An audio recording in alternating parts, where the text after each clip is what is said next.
Assalamualaikum warahmatullahi wabarakatuh. Perkenalkan, saya Aryansyah, NIM 2914220094, dan teman saya yaitu Yasri Mobelingo, NIM 2914220089. Di sini kami mendapatkan materi mengenai genre dan teks media Merita yang akan dijelaskan pertama oleh saya. Baik, di sini saya akan menjelaskan apa sih itu genre. Definisi dari genre adalah genre bisa disebut sebagai jenis atau macam yang digunakan untuk mengelompokkan karya seni seperti musik, film, dan literatur lainnya. Genre juga dalam film adalah kategori film yang dibuat berdasarkan kesamaan gaya, tema, pendekatan estetika, dan elemen naratif dari sebuah film. Genre film dapat dibagi dan dilihat dari berbagai aspek seperti isi, penonton, pameran, dan durasi lainnya. Beberapa contoh genre film meliputi drama, komedi, horor, aksi, petualangan, animasi, dan lainnya. Genre juga dapat memengaruhi ekspektasi penonton dan dapat membantu mengkategorisasikan karya film, namun tidak seharusnya menghalangi kreativitas pembuat film tersebut.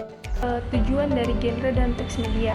Jadi, genre itu dapat merujuk pada semua kategori konten yang memiliki ciri-ciri seperti genre adalah konten yang memiliki kolektif, itu yakni diakui kurang lebih antara oleh produsen media serta konsumen khalayak media.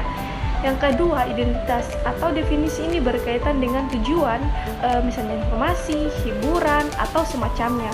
Bentuk jarak, kecepatan struktur bahasa, dan sebagainya, serta makna rujukan terhadap realitas. Yang ketiga, identitas, yaitu telah dibentuk ratusan kali dan mengamati konvensi yang akrab.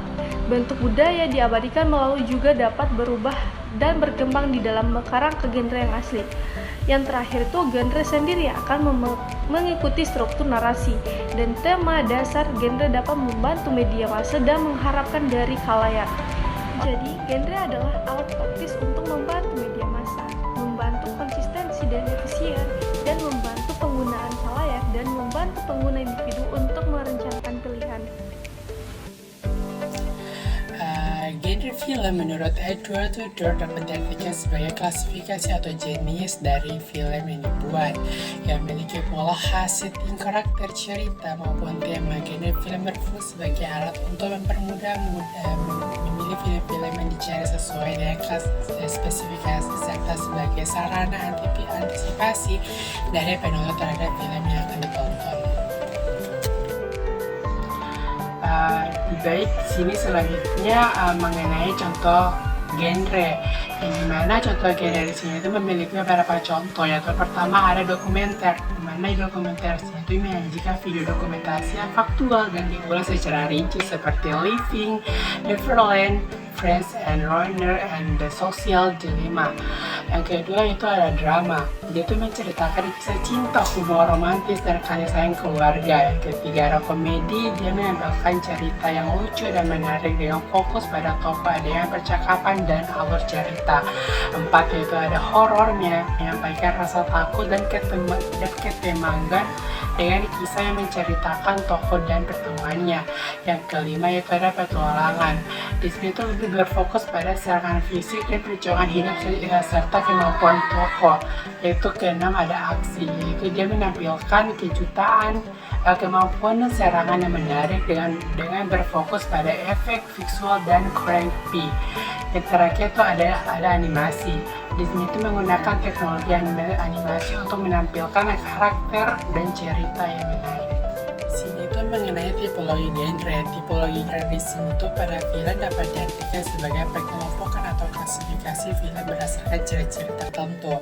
Beberapa contoh tipologi genre pada film diantaranya seperti tipologi kepribadian tokoh pada film, tipologi sosok Rasulullah dalam film, dan tipologi kepribadian tokoh Kosaku Itohu dan dalam film Sunshine.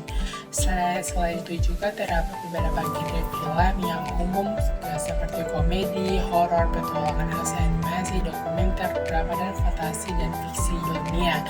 Setiap genre film memiliki ciri khas dan karakteristik yang berbeda-beda sehingga dapat mempengaruhi penonton dalam menentukan pilihan film yang ingin ditonton. Selanjutnya di sini ada materi mengenai format media. Di sini itu konsep genre juga berguna dalam beberapa bentuk penerapan analisis media. Adelaide dan Snow pada 1979 misalnya menyembahkan model analisis konten media dan menggunakan istilah logika media atau media logik dan format media atau media format. Hal pertama merujuk pada seperangkat aturan dan norma yang implis yang mengatur bagaimana konten seharusnya diolah dan ditampilkan dalam tatanan agar mendapatkan keuntungan dari karakteristik media tertentu. Hal ini termasuk menyesuaikan dengan kebutuhan organisasi media atau termasuk persepsi media dan kebutuhan khalayak. Sebelumnya juga meninggalkan subjek genre, format, dan konsep yang berhubungan. Masih diperlukan untuk ditekankan bahwa pada prinsipnya mereka dapat melintasi kategori konten yang tradisional dari keluaran media, termasuk pembagian antara fisik dan non-fisik. Kata fisik pada 1947 menggarisbawahi intelektualisme atau intertekstualisme dari genre tersebut. Kemudian itu ada genre dan internet. Jadi internet sini adalah panggung multimedia yang menyediakan alat untuk semua genre yang ada, yang telah berkembang berdasarkan fitur khusus di internet seperti papan buletin, forum, situs jejaring sosial, blog, dan mesin pencari lainnya. Yakni ada pertama mesin pencari sebagai bentuk media baru, di mana adalah indeks katalog dari konten di web dan jelas yang telah mencapai signifikasi yang besar dan tidak bernilai bagi banyak tujuan pribadi, sosial, dan komersial.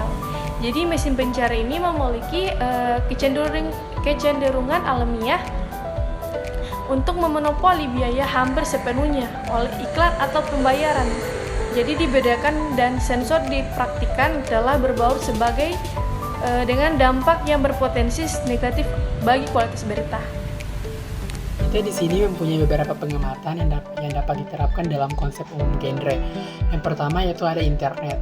Internet di sini itu dalam panggung multimedia dapat menyediakan alat untuk semua genre yang ada. Kedua, di sini ada beberapa bentuk dan format setidaknya telah berkembang berdasarkan fitur khusus internet itu sendiri.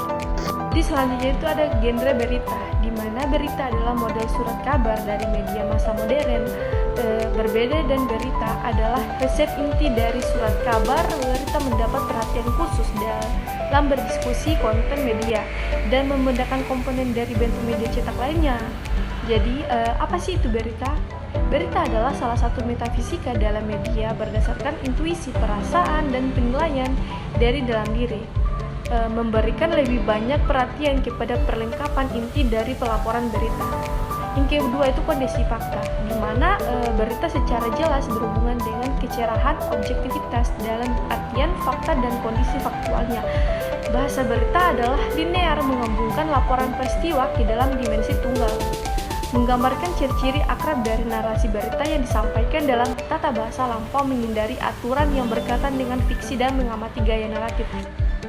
Kemudian itu ada berita dan human interest, di mana karakterisasi berita berit dibandingkan dengan human interest atau penekanan yang dilakukan dengan informasi serius yang dilihat dari sudut pandangnya bisa mengenai kepentingan manusia dan tidak berbeda secara instinktif dari kisah berita lainnya, tetapi mengambil karakter dari sikap tertentu. Selanjutnya di sini ada struktur berita, yaitu bias dan farming. Di sini itu dapat dijelaskan farming dalam konteks berita merujuk pada cara media memaknai, memahami, dan membingkai kasus atau peristiwa yang dapat diberitakan. Farming juga dapat dibagi ke dalam 4 dimensi, yaitu struktural teks berita, yaitu kedua yaitu sintaksis, skripsi, tematik, dan retoris.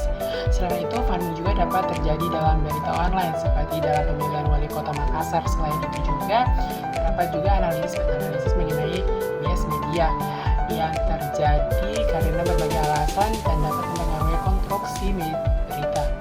Metode yang digunakan juga untuk menganalisis framing adalah metode kualitatif dengan pendekatan analisis framing, Zhong, Pan, dan Kran and Rosiski. Kemudian itu ada teks budaya dan maknanya, di mana bentuk baru wacana terkait teks media telah muncul, terutama dengan bangkitnya kajian budaya dan penyatuannya atas tradisi penelitian komunikasi massa yang ada.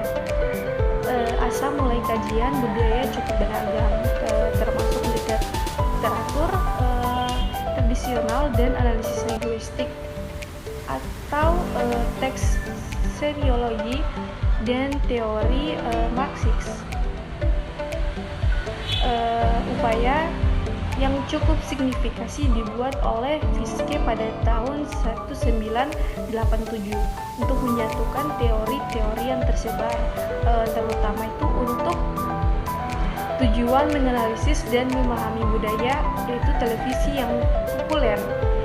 Definisi baru dari teks media telah diperkenalkan bersamanya dengan cara mengidentifikasi beberapa fitur kunci. Jadi yang pertama itu konsep teks telah digunakan dalam dua makna dasar, yaitu cetak, film, dan program televisi. Skor musik Fiske menyediakan istilah teks bagi keluaran yang bermakna dari pertemuan antara konten dan pembaca. Media teks memiliki banyak makna alternatif pembacaannya yang berbeda. Dua, itu perbedaan encoding dan decoding, di mana wacana contoh khusus dari konten media seringkali direncanakan untuk mengontrol, membatasi, atau mengarahkan pemaknaan yang pada pasangannya dapat dilawan oleh pembaca. Diskusi berkaitan dengan model encoding dan decoding dari yang biasanya adalah pemaknaan utama atau inscribed reader, interpelasi, dan penamaan. Interpelasi merujuk pada campuran penggunaan wacana, meja, penerimaan bersama. Yang ketiga itu teks terbuka dan tertutup. Dalam wacana tertentu mengenai konten media yang dibahas, konten mungkin dianggap memiliki makna yang kurang lebih terbuka atau tertutup. Menurut Eco pada 1979, sebuah teks yang terbuka adalah yang wacana yang tidak mencoba membatasi pembaca kepada suatu makna atau interpretasi tertentu. Yang keempat itu ada serial, di mana teori naratif adalah perhatian besar yang diberikan kepada drama, televisi, serial, dan rangkaian dalam media kajian. Teori naratif itu berbeda dengan karya prop, media modern populer, dan serial TV. Serial TV itu terdiri atas kumpulan cerita yang dirahasiakan pada setiap episode. Yang kelima itu ada realisme, di mana adalah genre yang menekankan pentingnya realitas dengan fokus pada pengalaman manusia. Ini sering digunakan dalam sastra dan film dengan teknik seperti penulisan deskriptif, analisis logis, dan short reversal yang digunakan untuk menciptakan suasana realistis. Genre ini penting untuk genre yang berbeda. Yang terakhir itu ada media dan tergender. Jadi media tergender itu adalah teks media mogok dan interpelasi untuk menganalisis citra khalayak yang dicari oleh media tertentu. Dalam hal kelas, selera budaya, usia, atau gaya hidup. Serial TV itu Cagney dan Lachey menampilkan dua wanita sebagai karakter utama. Opera Sabur sebagai naratif wanita, dan serial TV aksi dapat dikatakan tergender dengan cara yang maskulin. Yang terakhir itu ada mempelajari yang populer, di mana konten media telah dibahas di bawah payung atau teks budaya, yaitu cocok dengan kajian hiburan masa populer, yakni teks yang berfungsi untuk membaca makna khusus tertentu dan tidak harus bekerja keras pada tingkat kognitif. Baik, materi terakhir yaitu tentang kesimpulan. Kesimpulan di sini dari genre dan teks media adalah bahwasannya genre mencerminkan kategori dan kelas klasifikasi yang mencakup berbagai jenis teks media. Teks media juga sebagai representasi dari genre, memiliki ciri khas tertentu yang membedakan dari jenis teks lainnya. Keduanya saling terkait dan membantu memahami bagaimana informasi disajikan dan diterima dalam konteks media tersebut.